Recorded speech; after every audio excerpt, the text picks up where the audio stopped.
Hey y'all, Natalie here today for a cherry on top. And I have this gorgeous 6x8 album by Vicki Boutin. It's in her newest Warmest Wishes collection. It's her Christmas collection. And it comes with these pre-made 6x8 pages, which are super cool. And it also comes with some page protectors. Some 6x8, just like full page, and then some with pockets. And so I'm going to go through and show you her Warmest Wishes collection as well as the Holiday Magic collection from Pinkfresh Studio and the pieces that I got because that's what I'm going to be using in this album. And I have tried December Daily so many times and I'm just not a daily project person. It just doesn't work for me, right? Like I just can't keep up with it. I work a full-time job. Like it's just not for me. But I love the idea of it. And I love mini albums and I love interactive elements and I love so much sparkle and Christmas albums jam-packed with all the goodness that people put in December Daily albums. So when I received the 6x8 album, I was like, what can I do that would be like my own take on December Daily? So, and other people have done this before. I know I listen to the Scrap Gals and Tiffany has done a whole album of just like her Christmas stories. And so that's kind of what I was inspired to do. And I'm not going to do it daily. I'm going to do it whenever I want. And it's going to be an ongoing album from years to come. And it's just going to contain stories I have of Christmases past. If I have fun stories now that I want to put in it, it's going to contain whatever I want. And if I want to put some fun interactive elements, that's what I'm going to do, which is what I'm working on here. So I have this Holiday Magic set from Pinkfresh Studio, and I got the stencils, the stamp, and the die. So I'm going to work with the stencils, and I'm going to use my Catherine Puller brushes, blending brushes. And please don't fuss at me if you see me mixing colors. I only have 4 brushes and I wipe them off. And you know what? It's fine. It works great. So I know it's probably not the right way to do it, but this is how I'm doing it. I went ahead and got a full 8.5 by 11 sheet because I was like, if I'm going to have these stencils out, I'm going to go ahead and at least get 2 trees down, right? And then that spiraled into my idea that I actually incorporate into my 6x8 album. So I'm using I'm using all Distress Oxide inks, and that is Rustic Wilderness for the first layer of the tree. And so I am lining my stencil up with just the very edge of the paper. And so that's kind of like my guide for how to put the stamp, to line the stencil up. And also you just kind of eyeball it, right? So I've got the paper stuck down with some old washi, and then I stick each stencil down with washi across the top and bottom. And I didn't have a problem with it like shifting too much while I was blending. So I just kind of start blending on the stencil in a circular motion and then drag it into the paper area of the stencil. And if you need more color, sometimes you can just go onto the stencil and pick up that leftover color. And then I wanted the trunk to be brown, so I used the gathered twigs. And I think I used Lucky Clover was the color that I used for that second layer of tree. So and you can see it leaves little spaces for ornaments. So I'm fully drying all of the Distress Oxides at this point because the next stencil is like some little details on the tree and the stem or the stump of the tree, and so I decided that needs some glitter. So I used this Glacier Paste by Nuvo in silver, and I just kind of used this stencil to rub the texture paste through, and it gives this cute little glittery stuff. And you could also get the same look if you rubbed Versamark through and then heat embossed some type of glitter heat embossing. So I made sure that dried really well before I put this next stencil on top of it because I didn't want the glitter to stick to the stencil. So I used festive berries to fill in the ornaments and the presents under the tree. And as I'm doing this, I kind of have the idea that I'm actually going to use both of these stenciled trees. So because I was just going to go ahead and do 2 since I had it out and just use 1. But then I decided to use them like on a transparency and like kind of put them back to back. So you'll see me do that here in a minute. This is kind of a longer video for that reason. So I fill out the other side and do the trees. And then the next stencil has different gifts. So I do one gift and the star and the tops of the ornaments in this fossilized amber. And then I use, I think it's called speckled egg, the blue color, for another gift, just to kind of give a little difference in the different gifts. And then the papers all are kind of bright. They have red and greens, but then they also have pink and they have turquoise and they have light blue. So I wanted to, and the yellow as well. So I wanted to kind of use all of those colors. And this next one has the bows for the packages, and then it also has like a garland on the tree. And since I already did glitter texture paste, I was just going to use white texture paste to go as the garland. And it did kind of pick up the Distress Oxide color. So it could have been cool to just use another glitter texture paste, but it's fine. I'm fine that it picked up the color a little bit. You can still tell that there's a garland. So I love the stamp, but I decided that my stenciling was so pretty. I didn't want to mess up the stenciling with adding the black stamping. So I'm going to take this vellum, and I stamped it actually 3 different times with the Versamark. And so that's why you can see it really well. I use my stamping platform to get it very precise. And then I'm going to use the silver glitter embossing powder. And when you emboss on vellum, you should do it from the bottom.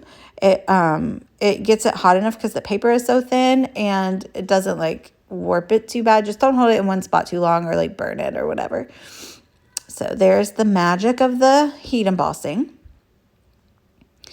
And I'm going to kind of create like a layered look in my album. So you can see that will like lay over the stenciled tree.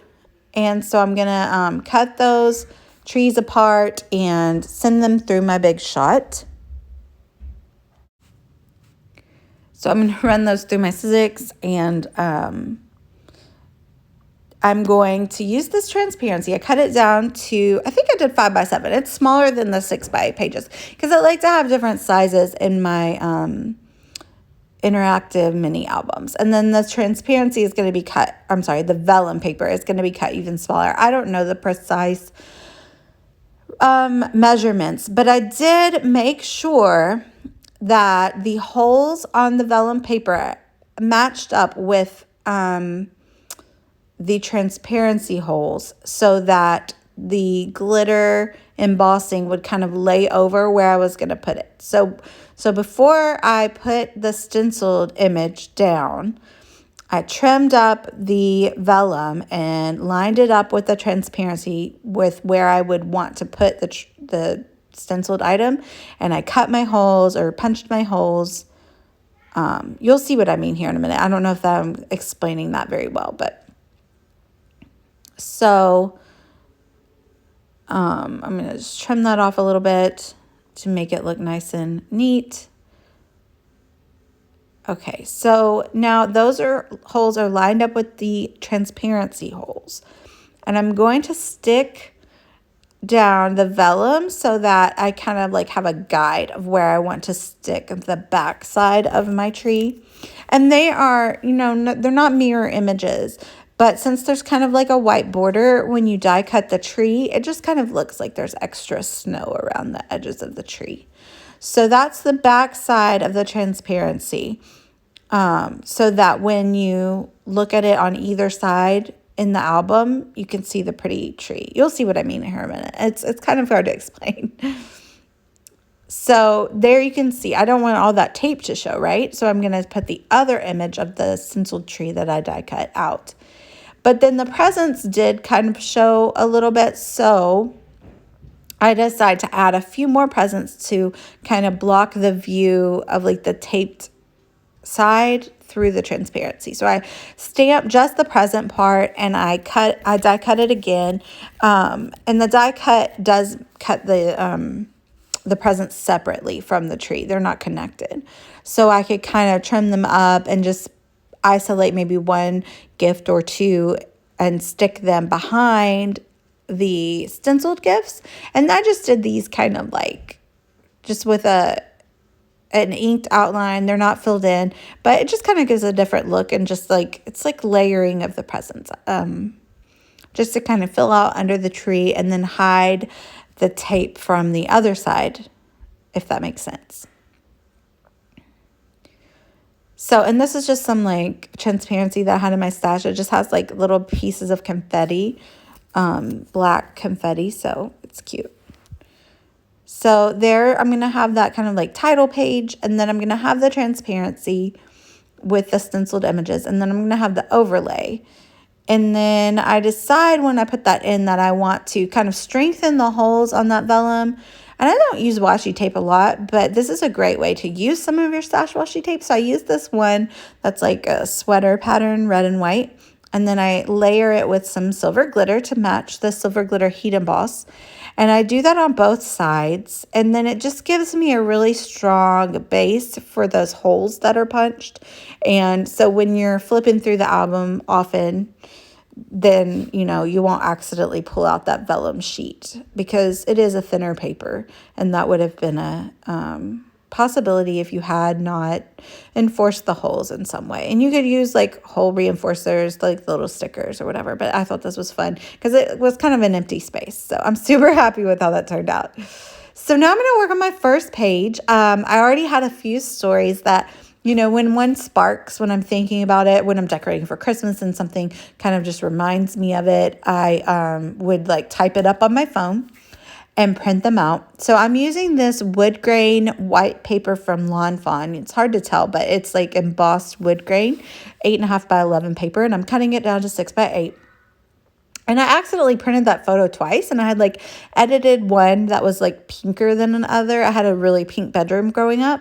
And so I decided to use the title page from Holiday Magic, because I was a little bummed that I didn't think to buy the 6 by 6 paper pad, because those do have like smaller images in them, and I'm doing the 6 by 8 album. But then I thought, well, that title page is really thick. It's the same quality paper as everything else is printed. And so, you know, can cut out the like samples of the paper, and they have the smaller images on them, and so that'd be really great for a 6 by 8 page. So I'm going to do like this little grid layout. So I just picked a few of the patterns, and I'm roughing up the edges, and then I backed my little story that I had already typed out and printed up onto pink paper.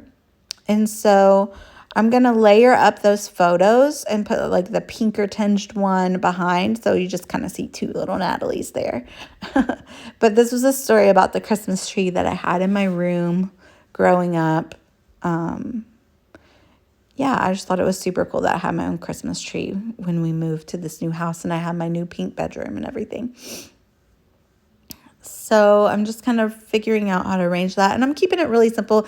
Like I said, it's a 6 by 8 page. It's pretty small to begin with. And these pictures are printed 3 by 4. So there wasn't a ton of room for much embellishing.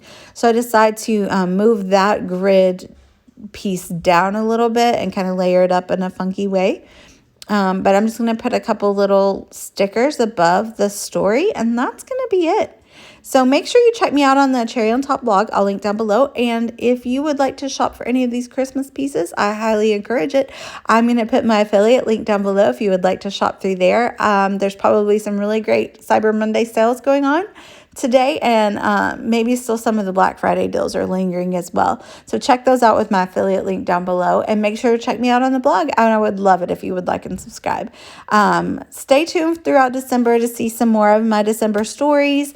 They're definitely not going to be daily, although I might hashtag the daily just to get in the group, because it's still kind of the December daily vibe and inspo for that. But let me know what you think down below. See you guys later. Bye.